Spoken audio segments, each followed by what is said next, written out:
Rapunzel by the Brothers Grimm. Narrated by Donald Kinney. There was once a man and a woman who had long in vain wished for a child. At length the woman hoped that God was about to grant her desire. These people had a little window at the back of their house from which a splendid garden could be seen, which was full of the most beautiful flowers and herbs. It was, however, surrounded by a high wall, and no one dared to go into it because it belonged to an enchantress who had great power and was dreaded by all the world. One day the woman was standing by this window and looking down into the garden, when she saw a bed which was planted with the most beautiful rampion, or Rapunzel, and it looked so fresh and green that she longed for it. She quite pined away and began to look pale and miserable. Then her husband was alarmed and asked, "What ails you, dear wife?" "Oh," she replied, "if I can't eat some of the rampion which is in the garden behind our house, I shall die."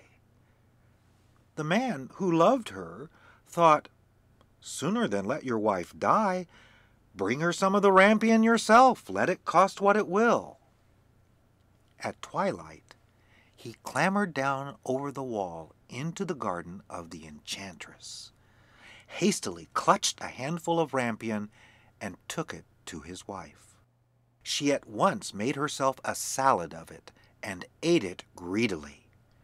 It tasted so good to her, so very good, so that by the next day she longed for it 3 times as much as the day before. If he was to have any rest, her husband must once more descend into the garden. In the gloom of evening, therefore, he let himself down again, but when he had clambered down the wall, he was terribly afraid, for he saw the enchantress standing before him. "How can you dare," said she with an angry look, "descend into my garden and steal my rampion like a thief? You shall suffer for it." "Oh," answered he, "let mercy take the place of justice. I only made up my mind to do it out of necessity. My wife saw your rampion from the window and felt such a longing for it that she would have died if she had not got some to eat." Then the enchantress allowed her anger to be softened, and said to him, "If the case be as you say, I will allow you to take away with you as much rampion as you will. Only I make one condition. You must give me the child which your wife will bring into the world. It shall be well treated, and I will care for it like a mother." The man, in his terror, consented to everything, and when the woman was brought to bed, the enchantress appeared at once, gave the child the name of Rapunzel, and took it away with her. Rapunzel grew into the most beautiful child under the sun.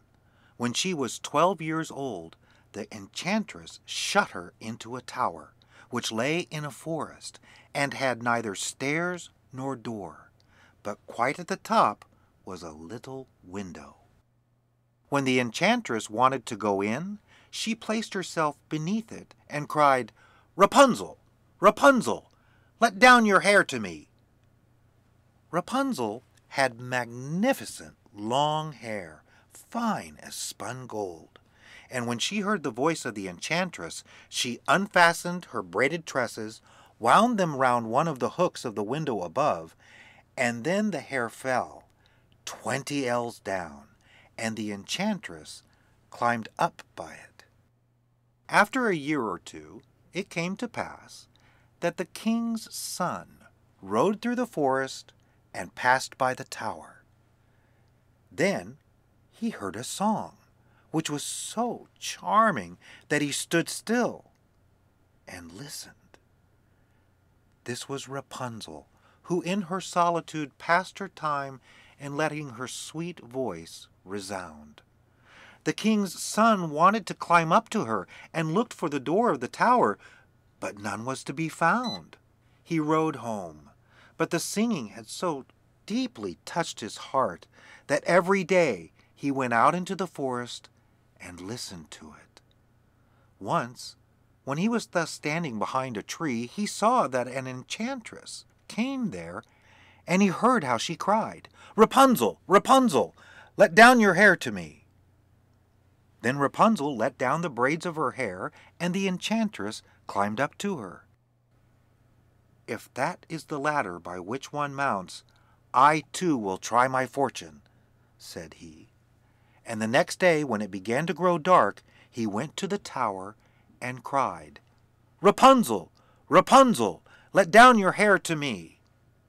Immediately the hair fell down, and the king's son climbed up.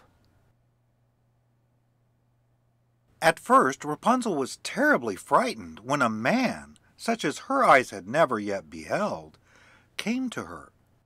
But the king's son began to talk to her quite like a friend, and told her that his heart had been so stirred that it had let him have no rest, and he had been forced to see her.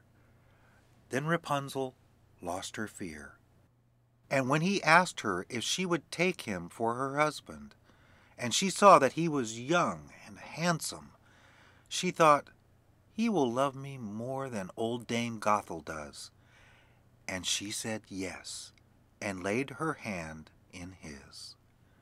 She said, "I will willingly go away with you, but I do not know how to get down." "Bring with you a skein of silk every time that you come, and I will weave a ladder with it, and when that is ready, I will descend, and you will take me on your horse." They agreed that until that time he should come to her every evening, for the old woman came by day. The enchantress remarked nothing of this, until once Rapunzel said to her, "Tell me, Dame Gothel, how it happens that you are so much heavier for me to draw up than the young king's son. He is with me in a moment." "Ah, you wicked child!"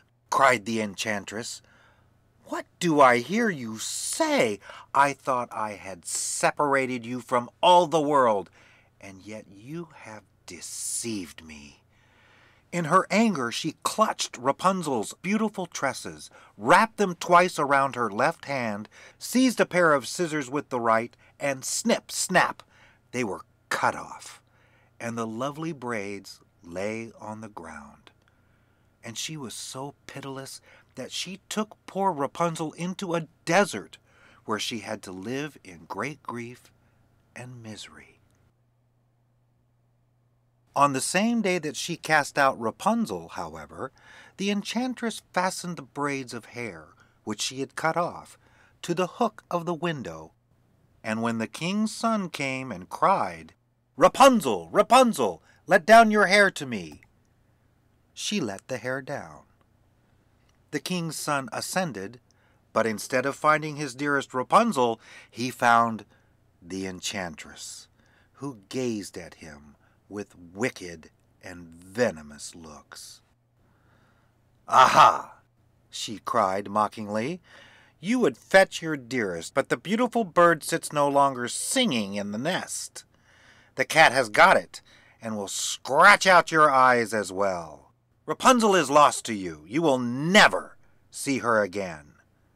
The king's son was beside himself with pain, and in his despair he leapt down from the tower. He escaped with his life, but the thorns into which he fell pierced his eyes. Then he wandered quite blind about the forest, ate nothing but roots and berries, and did naught but lament and weep over the loss of his dearest wife. Thus he roamed about in misery for some years, and at length came to the desert where Rapunzel, with the twins to which she had given birth, a boy and a girl, lived in wretchedness. He heard a voice, and it seemed so familiar to him that he went towards it. And when he approached, Rapunzel knew him and fell on his neck and wept.